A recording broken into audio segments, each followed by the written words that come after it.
gostaria de convidá-los a abrir a palavra em Gênesis capítulo 3, no início de todas as coisas.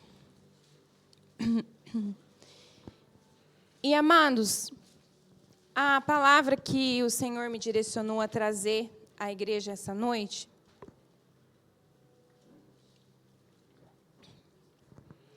não é uma palavra com revelações apocalípticas de quando Jesus vai voltar ou não. Esses dias o Danilo trouxe o ABCDE do cristão. A palavra de hoje é o beabá. É o básico do alicerce que nós precisamos entender e viver. E as profs que estão aqui não me deixam enganar. Também já fui prof, também já estive em sala de aula com os meus pequenininhos. Amados, a continha lá de mais, de menos, adição, subtração, divisão, multiplicação, lá que eles começam a aprender no primeiro aninho, no segundo aninho, se elas não estiverem bem alinhadas, se eles não tiverem a compreensão delas, quando ele chegar lá no segundo grau, eles não vão conseguir fazer a fórmula de Bhaskara, eles não vão conseguir fazer todas aquelas fórmulas, já que eu nem me lembro mais o nome, não vai, porque a base não foi estabelecida da maneira correta. Eles não vão conseguir fazer uma atividade. Hoje em dia, né, é tão cobrado a questão das redações no Enem, na faculdade, se eles não tiverem tido uma alfabetização da maneira correta. E hoje nós vemos muitos cristãos que estão há anos dentro de igrejas e que não têm uma vida espiritual estabelecida e plena, porque a base não está correta. O básico não está alinhado. Então, é sobre isso que nós vamos falar hoje, sobre o beabá do cristão. E, para começar, a gente vai começar do começo, né? Gênesis capítulo 3, versículo 4 e 5. Quem que vai aparecer aí para nós? A primeira conversa errada da história da Bíblia. A serpente e a Eva conversando. Então, vamos lá. Então, a serpente disse à mulher: é certo que vocês não morrerão, porque Deus sabe que no dia em que dele comerem, os olhos de vocês se abrirão, e como Deus, vocês serão conhecedores do bem e do mal. A primeira conversa errada da palavra. E hoje foi tão falado aqui durante a oração sobre ouvir, sobre falar, os testemunhos na abertura do culto. Pode sentar, irmãos. Então, o diabo, ele é terrível. A gente já sabe disso. Mas, às vezes, parece que a gente esquece. E a gente vive como se ele não fosse. E as artimanhas, as armas que ele usa hoje, é as que ele usa desde o Éden. E eu acredito que é a que ele usou lá no céu, antes de ser expulso. Por quê? Porque a palavra diz que 1/3 dos anjos foram lançados com ele na terra, foram expulsos. Então, ele precisou conversar e convencer esses anjos aí para fazer uma rebelião junto com ele, certo? A conversa, as palavras, o poder que a palavra tem. E no início, antes disso, em Gênesis fala que tudo se criou, e como são os textos? Diz assim: e Deus disse, e haja luz, e houve. E tudo que foi criado, no início ali está dizendo, e Deus disse. E assim como Deus fala conosco, o diabo também. E a gente precisa ter a sensibilidade no espírito para distinguir essas palavras. para distinguir quando é o diabo que está falando, quando é o Senhor que está falando. E, amados, eu já quero começar falando logo do começo. A palavra diz que não é contra a carne que nós lutamos, mas contra espíritos e potestades. E assim como Deus usa pessoas, Ele fala conosco, Ele usa pessoas para falar conosco, o diabo também usa. Então, tem pessoas que são enviadas de Deus para falar conosco, para nos ajudar na caminhada, e tem pessoas que são enviadas por Satanás. E agora eu tenho certeza que apareceu uma pessoa na sua mente. Aquela pessoa endemoniada lá que fica falando as coisas na minha orelha.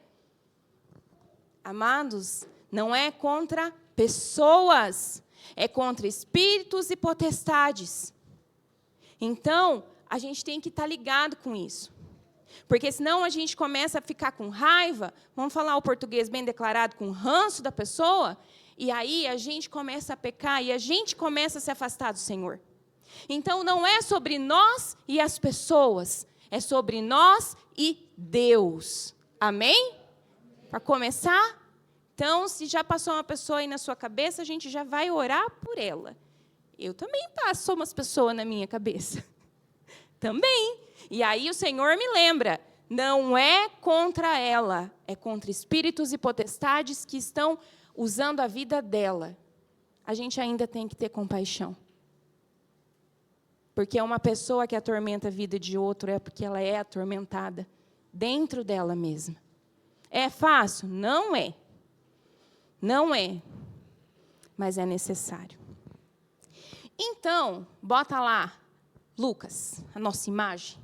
Trouxe uma imagem hoje para gravar, igual nós fazemos com as crianças.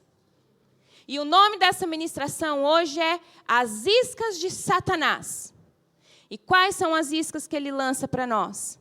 Elas vêm através de palavras. Eu tinha pegado uma outra imagem, né? Mas tipo, tinha um capeta, bem capeta mesmo, com o chifrinho assim. Eu falei, não, ele não vem assim tão claro. Ele vem disfarçado. Ele vem camuflado e escondido. Então, a gente só colocou um anzolzinho ali, ó, e as palavras que ele vai lançando na nossa mente, que ele vai lançando na nossa cabeça, que ele vai usando as pessoas para falar. E, às vezes, é a gente que está falando essas palavras. É a gente que está declarando essas palavras sobre a nossa casa, sobre os nossos filhos, sobre o nosso cônjuge, sobre o ministério, sobre a igreja, sobre a sociedade. Então, a gente tem que começar a prestar atenção, amados. A gente não pode viver pensando e falando e ouvindo sem ser intencional. A gente precisa ter intencionalidade. E aí, quais são as iscas de Satanás?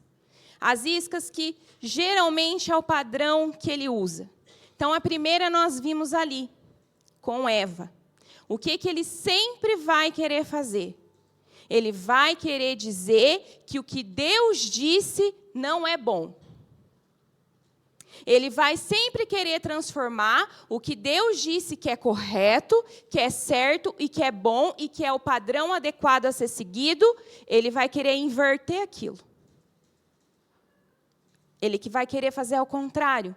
Então, Deus disse, é certo que não é para vocês nem tocarem no fruto. Não é nem para tocar, quanto mais comer. E o que ele disse? Não, certamente vocês não morrerão. Então, essa é a primeira tática dele. A primeira isca que ele joga.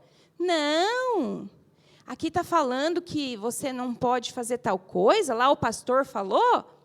Que nada. Ele está querendo enrolar você. Isso aí, como que é? Não tem nada a ver. Não tem nada a ver. Então, cuidado, amados.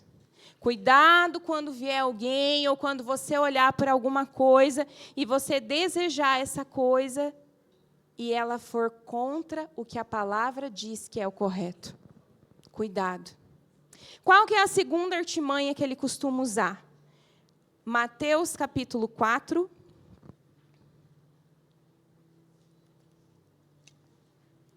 Versículo 2 em diante.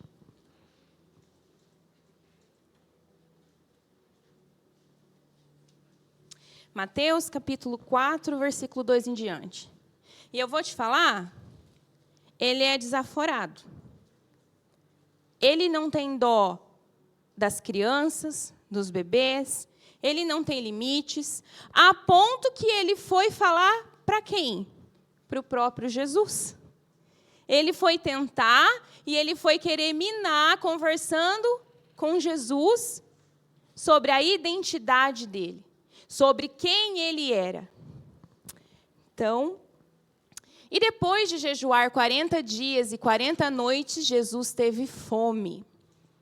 Então, o tentador, aproximando-se, disse a Jesus... Deixa eu ver se eu consigo ler. Eu consigo ler lá, achei que eu não ia conseguir. E se você é o Filho de Deus, se você é o Filho de Deus, mande que essas pedras se transformem em pães. Jesus, porém, respondeu, está escrito, o ser humano não viverá só de pão, mas de toda palavra que procede da boca de Deus. Então o diabo levou Jesus à cidade santa e colocou-o sobre o pináculo no templo. E disse, se você é o Filho de Deus, jogue-se daqui, porque está escrito, aos seus anjos ele dará ordens a seu respeito, e eles o sustentarão nas suas mãos, para que você não tropece em alguma pedra. E Jesus respondeu, também está escrito, não ponha o Senhor seu Deus à prova. E o diabo ainda levou Jesus a um monte muito alto, mostrou-lhe todos os reinos do mundo e a glória deles. E tudo isso, e disse, e tudo isso eu te darei, se prostrado você me adorar. Então Jesus lhe ordenou, vá embora, Satanás, porque está escrito, adore o Senhor, o seu Deus, e preste culto somente a Ele. Até aqui. Volta lá no 3 para mim, Vitor. Então, a segunda isca que ele geralmente joga é o quê? Ele quer minar a paternidade de Deus em nossas vidas. Ele quer dizer que nós não somos filhos de Deus e que nós não temos pai, que nós não temos paternidade e que a nossa paternidade está ligada com aquilo que acontece ou não acontece em nossa vida. Aqui ele diz, se você é o Filho de Deus, mande que essas pedras se transformem em pães. Jesus sabia exatamente quem ele era.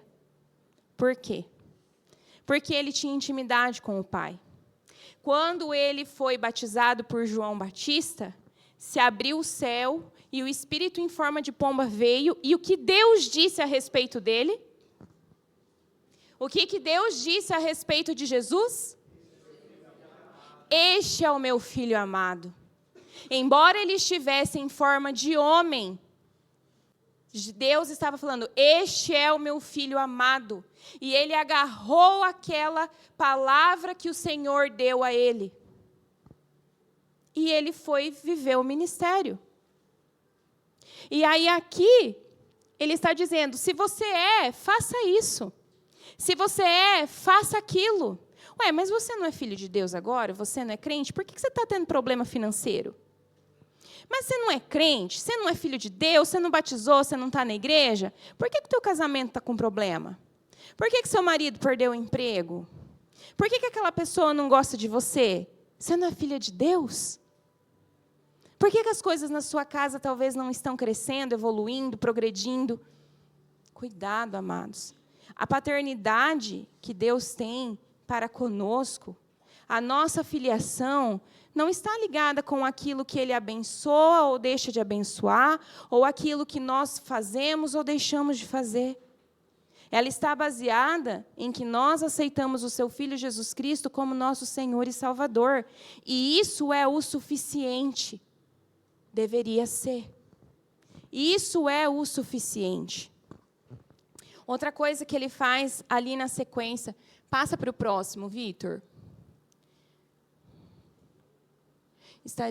Para o próximo. Aqui, outra coisa que ele faz. Então, o diabo levou Jesus à cidade santa e colocou-o sobre o pináculo do templo. Pode seguir.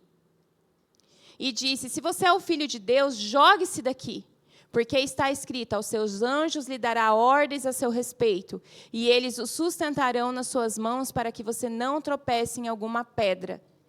Ele usou a própria palavra para querer levar Jesus a fazer algo que era contrário à vontade de Deus.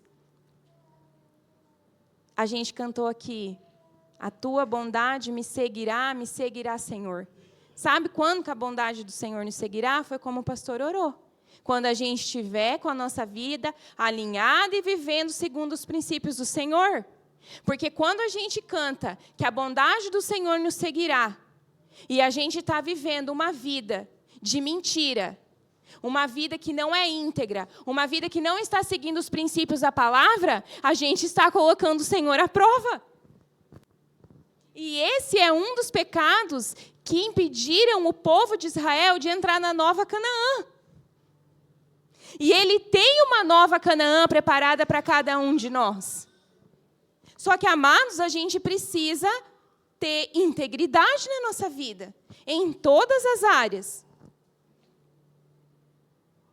E ele usou a própria palavra, a isca, de usar a palavra para querer fazer Jesus fazer algo que é contrário a ela. Amados, a gente não pode pegar um versículo isolado e usar aquilo como uma direção para a nossa vida. A palavra, ela se completa. Então, cuidado com esses preletores de internet que falam, você é lindo, maravilhoso, mais que abençoado, porque tudo na tua vida vai bem. Falávamos hoje lá em casa, o que Jó fez de errado? Ele oferecia sacrifícios antes mesmo dos filhos dele pecar. E aí, Deus não era com ele? Por isso? Então, a segunda isca. Fica ligado no que você está escutando, no que você está fazendo. Se em algum momento o Senhor está sendo colocado à prova. Na sequência, pode passar. Pode passar também. É o último agora desse. E o diabo ainda levou, porque ele é insistente, tá? Não é que a gente vai dar chega para lá nele, ele vai embora e nunca mais volta. Não, gente, ele volta. Ele continua, ele ficou ali, ó, na orelha de Jesus. O diabo ainda levou Jesus a um monte muito alto, e mostrou-lhe todos os reinos do mundo e a glória deles. E disse, tudo isso eu lhe darei, se prostrado você me adorar. Amados, tudo já era do Senhor mesmo, né? Não faz nem muito sentido isso aqui, ele oferecer isso aqui para o Senhor. Tudo é dele, tudo é para ele, tudo é por meio dele. Mas é uma isca que ele lança. Se você me seguir, eu vou te dar isso. Eu vou te dar prosperidade, você vai ser próspero. Você vai ser visto, você vai ter reconhecimento, você vai ser alguém. E é totalmente ao contrário do que o Evangelho, do que Jesus nos ensina. Aquele que quer ser grande, seja pequeno. Aquele que quer ser o maior, que sirva. É totalmente ao contrário, é totalmente o avesso. Mas quantas pessoas nós temos visto cair, inclusive ministros da palavra, pela vaidade, para serem reconhecidos. E o diabo vai levantando eles até um ponto bem alto para poder derrubar e ceifar a vida deles. E quantas pessoas são alcançadas e respinga quando a queda de um líder desse acontece. Então, a isca de oferecer coisas, amados, no seu trabalho. Cuidado. Cuidado para não dar um troco errado. Cuidado, amado, assim, ó, nas pequenas coisas. Às vezes, numa licitação, alguém vem e oferece um valor a mais. Ó, se você entregar isso daqui para mim, eu vou te dar tanto a mais. Um troco. Cedeu? Quando a gente estava fazendo crawl, nossa, quantas vezes... Isso já era um costume que a gente já tinha antes, né?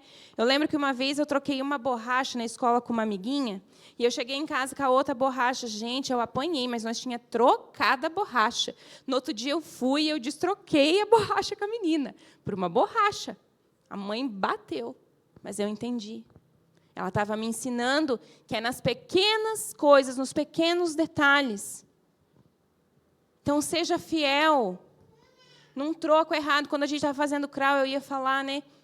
Os trocos errados, que às vezes a pessoa dá. Olha, conta. As Tupperware, devolve. Devolve os Tupperware para a amiguinha. Você vai pegar um carro emprestado de alguém para fazer alguma coisa, cuide, zele melhor do que se você estivesse com o seu. Tenha integridade em todas as áreas, em todas as coisas. Não é o outro que tem que fazer. Quando está na sua frente é você. Você viu que tem um papel ali no pátio da igreja? Você não tem que chamar a zeladoria, você não tem que chamar o diácono, você tem que pegar o papel e jogar. Tá com vazamento lá? Com quem que eu falo? Eu posso ajudar? Eu posso arrumar? É em tudo, amados. E é nos pequenos detalhes.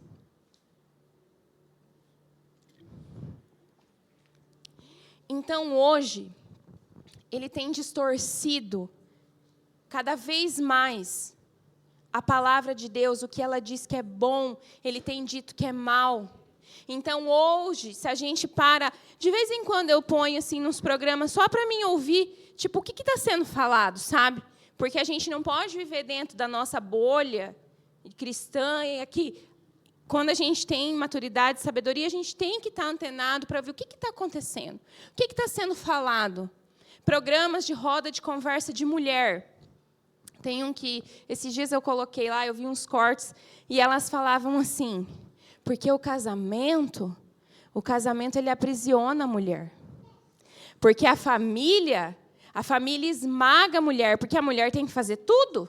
Porque a mulher tem que lavar, tem que passar, tem que cozinhar, e tem que trabalhar fora, e tem que fazer tudo, e o homem oprime a mulher. E o que a palavra fala sobre o casamento? Quem que desenhou o casamento? Quem que instituiu a família? Quem disse o homem, não é bom que o homem esteja só? Eu vou fazer para ele uma ajudante, uma auxiliar que seja idônea. E eles dois se tornarão uma só carne. E é para eles ir e crescer e se multiplicar e terem filhos. E os filhos são herança, são bênção do Senhor, mas hoje quando a gente vê muitas pessoas falando de filhos, mulheres falando, eu odiei gerar, eu odiei ficar grávida. Gente, a coisa mais linda, mais maravilhosa que o Senhor nos deu como mulheres, de poder gerar, de poder sentir uma criança mexendo dentro do nosso ventre. O fruto do amor de Deus. Você poder olhar uma criança, você poder olhar e ver um Hermesinho no Arthur, a Lavininha ali, eu. Isso é lindo, é maravilhoso. E a gente tem ouvido falar que é ruim, que não é para casar, porque casamento dá trabalho, porque casamento é ruim, porque ter filho você vai perder toda a sua liberdade, porque você não vai mais dormir, você não vai mais comer, nada é mais para você, e não é mesmo, mas é a melhor coisa do mundo a gente ter essas crianças. É ou não é quem tem aí? Aquele chorinho de madrugada, aqui, ó, vou assustar o neném daqui a pouco. Aquele chorinho de madrugada, mas é a coisa mais gostosa. A gente passar a mãozinha naquele cabelo do recém-nascido, aquela sensação mais deliciosa. Então, amados, cuidado. Cuidado para não estar sentado na roda dos escarnecedores. Cuidado aonde você tem colocado os seus ouvidos, emprestado os seus ouvidos. Porque a psicologia explica, as psicólogas estão aí. O meio influencia, né? Em quem a gente se torna. O que é o meio? As pessoas que estão ao nosso redor. A gente se comporta parecido. Aonde que você tem andado, com quem você tem conversado, quais os lugares você tem frequentado. O que os seus filhos têm visto você fazer. Aonde eles estão te acompanhando. Aonde? Então, essas são as iscas que ele vai lançando. As iscas que ele vai lançando para tirar a gente do centro do propósito de Deus.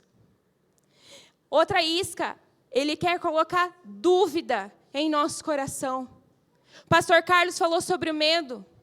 Ele quer colocar dúvida em nosso coração. Porque aqui a gente canta que o Senhor é fiel em todo o tempo. Mas quando vêm as tempestades e o dia ruim, o que acontece com a gente? Se a gente não estiver firmado em intimidade, juntos com o Senhor, vem a dúvida. Mas será que o Senhor vai fazer mesmo? Mas será que Ele me vê? Mas será que Ele pode curar mesmo?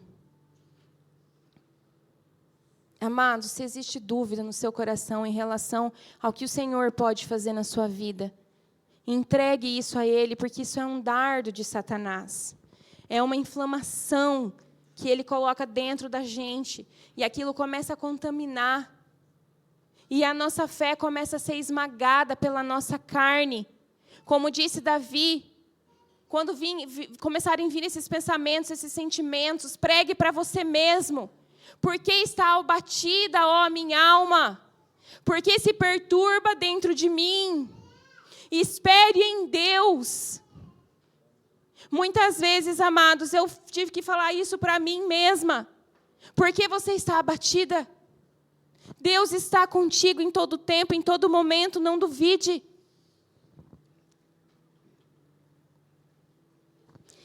E Ele não tem dó, porque Ele usa os momentos de maior vulnerabilidade.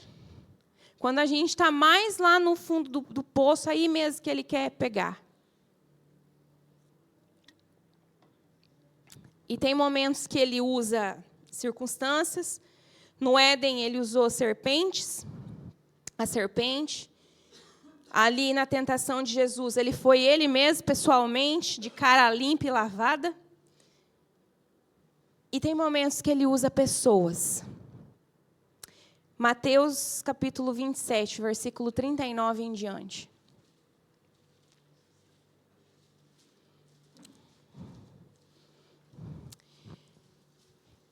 Aqui é quando Jesus está sendo crucificado. No momento de maior força, por obedecer o que Deus tinha ordenado, mas de maior fraqueza e vulnerabilidade dele. Os que iam passando blasfemavam contra ele, balançando a cabeça e dizendo: Ei, você que destrói o santuário em 3 dias, o rei edifica. Salve a si mesmo. Se você é o Filho de Deus, desce da cruz. De igual modo, os principais sacerdotes com os escribas e anciãos, zombando, diziam: salvou os outros e a si mesmo não pode salvar. Esse aí é o rei de Israel? Que ele desça da cruz e então creremos nele. Ele confiou em Deus, pois que Deus venha livrá-lo agora, se de fato lhe quer bem, porque ele disse: sou o Filho de Deus. Também os ladrões que haviam sido crucificados com ele o insultavam. No momento de maior dor, de maior sacrifício, de maior amor, porque ele estava morrendo, inclusive, por aquelas pessoas que estavam ali insultando ele. Então, amados, às vezes, no seu momento de maior dor, de maior sacrifício, aquele momento assim, onde você investiu, onde você deu tudo que você tinha em Deus, às vezes pela obra, às vezes para se manter firme, seguindo, Ele vai enviar pessoas para falar coisas, para ferir no mais íntimo do seu ser. Ele vai. Porque Ele quer te parar. Porque Ele sabia o que ia vir depois. Qual foi o resultado depois de 3 dias? Ele ressuscitou. E porque Ele ressuscitou, todos nós, hoje podemos ser chamados filhos de Deus. Todos os que creram e o receberam o direito de serem chamados filhos de Deus. Então, amado, não desista. Continue perseverando. E como as meninas testemunharam aqui, às vezes as palavras mais dolorosas vão vir das pessoas mais próximas. Vamos colocar um exemplo. Davi. Davi, quando ele chegou lá, que o pai dele mandou, estava tendo a guerra dos filisteus e de Israel, e o pai dele mandou, vai lá, leva umas coisas para os seus irmãos lá, vai ver o que está acontecendo. E ele foi. E ele chegou lá, e ele chegou, gente, ele só perguntou, né, o que está acontecendo? Coitadinho. O que o irmão dele respondeu para ele? O que você está fazendo aqui? O que você quer aqui? Onde você largou aquelas suas poucas ovelhas lá? Tipo, quem é você para estar aqui no meio de nós, que somos os soldados maravilhosos aqui? E ainda ele falou assim, ó, eu sei que você é presunçoso e mau. O irmão, o próprio irmão, falou isso para ele. A pessoa que conhecia ele. E lançou uma palavra que não era verdade. Porque a palavra fala que ele tinha o coração segundo o coração de Deus. Então, ele não tinha nada de presunçoso. Mas foi essa palavra que foi lançada. Então, outra isca de Satanás é essa. É a zombaria. É a acusação. E aí, quando a gente sofre algo que a gente se sente injustiçado, é algo que dói, é algo que machuca, que fere a nossa identidade. E o que poderia ter acontecido com Davi?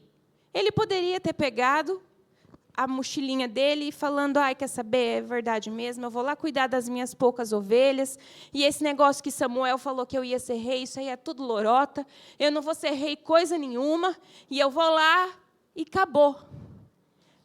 Mas ele se posicionou.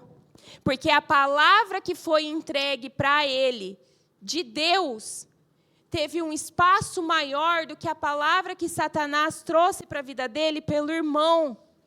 E, amados, quantos servos de Deus estão parados em palavras que foram lançadas sobre a vida deles? Quantos servos de Deus, quantas pessoas aqui dentro da igreja que estão travadas por palavras que foram lançadas por pais, por irmãos, pela esposa, pelo marido, pelo filho, pela sogra. E nós, será que em algum momento da nossa vida nós também lançamos palavras que não deveríamos sobre a vida de outras pessoas? Porque muitas vezes a gente só se vê como a vítima, como o coitadinho que ouviu o que não merecia. Mas a gente para pensar as palavras que nós temos lançado. Quando eu vou aconselhar mulheres, uma das primeiras coisas que eu já falo, pare de falar que o seu marido não tem jeito. Pare de falar isso. Quando Eliseu estava diante do vale de ossos secos, o que Deus falou para ele? O que você está vendo, Eliseu? Perguntou. Um vale de ossos secos. Ezequiel, obrigada. Ezequiel, eu estou vendo um vale de ossos secos. Era a realidade. Um vale de ossos secos. Mas aí ele disse, profetiza. Lança vida. E às vezes o que você está vendo mesmo é um casamento que aos olhos humanos está falido. Às vezes o que você está vendo mesmo é um filho que está perdido. Às vezes você está vendo mesmo uma pessoa que é amarga, que é ferida. Só que comece a profetizar. Comece a lançar vida. E ele começou a profetizar. E o Senhor começou a mover a partir das palavras que Ele lançou. Amados, que palavras que nós temos lançado sobre a nossa casa, sobre a nossa vida, sobre o nosso cônjuge. Isso é muito sério. Hoje eu sou uma mulher que, em nome de Jesus, eu fui liberta das palavras malditas que foram lançadas sobre a minha vida. Só que durante anos e anos e anos eu vivi presa e amarrada nelas. Como se aquilo fosse mais poderoso do que o que Jesus falava ao meu respeito. Sobre o que Deus falava de quem eu era. Uma filha amada, uma filha querida. Que Ele é que sabia os pensamentos que Ele tinha a respeito de mim. E isso vale para cada um de nós que estamos aqui. Amém? Então, cuidado, amados. Cuidados com as mesas que nós estamos nos sentando. Esaú, para satisfazer a sua carne, se sentou na mesa para comer o guisado que o irmão preparou. E ele renunciou, ele rejeitou o direito de primogenitura que ele tinha. Ele não valorizou o que Deus tinha entregado para ele.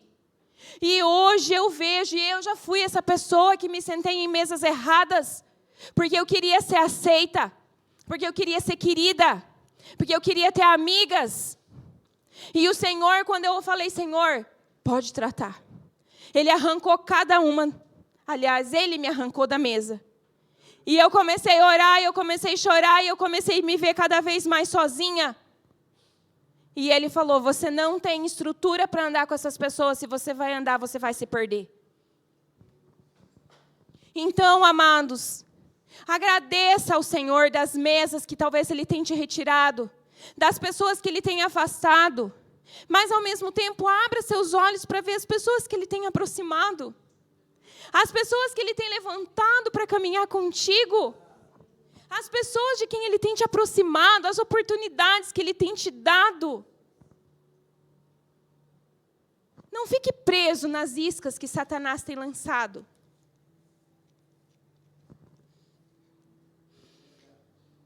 E talvez você pode estar pensando assim, mas eu já ouvi tantas vezes isso.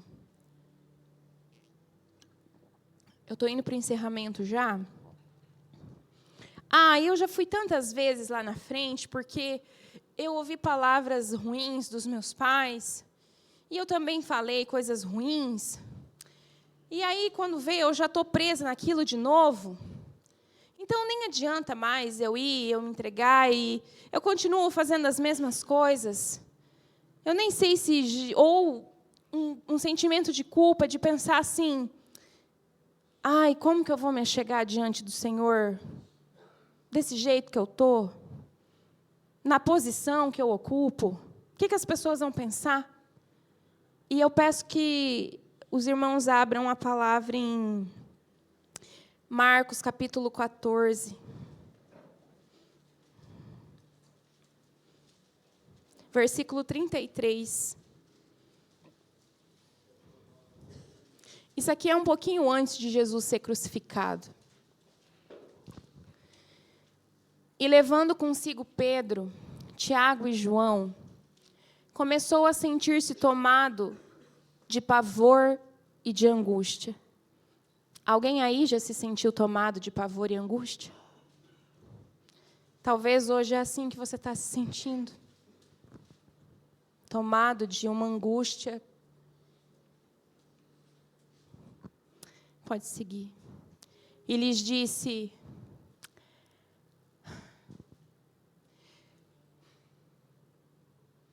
a minha alma está profundamente triste até a morte. Às vezes você está tão triste que talvez você até preferia que a morte viesse. Eu já me senti assim. Eu não conseguia nem abrir a minha boca para orar. A única coisa que eu conseguia pensar era falar assim, Jesus, me ajuda. Não saía mais nada. As minhas lágrimas eram tão quentes que elas queimavam o meu rosto quando elas desciam. E, adiantando-se um pouco, prostrou-se em terra. E ele orava para que, se possível, lhe fosse poupada aquela hora. E dizia: Abba, Pai, tudo te é possível. Passa de mim esse cálice, porém não seja o que eu quero, e sim o que tu queres. Agora em Hebreus capítulo 4. Hebreus 4, versículo 15. E se você está se sentindo assim,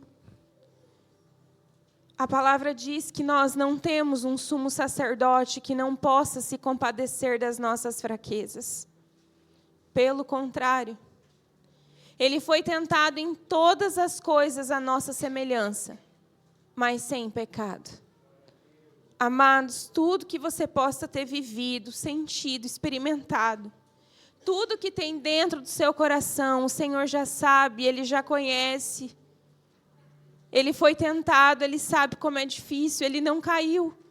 Mas Ele diz nesse momento que você pode se achegar com confiança diante dEle. E nesse momento, eu vou pedir para o louvor se posicionar e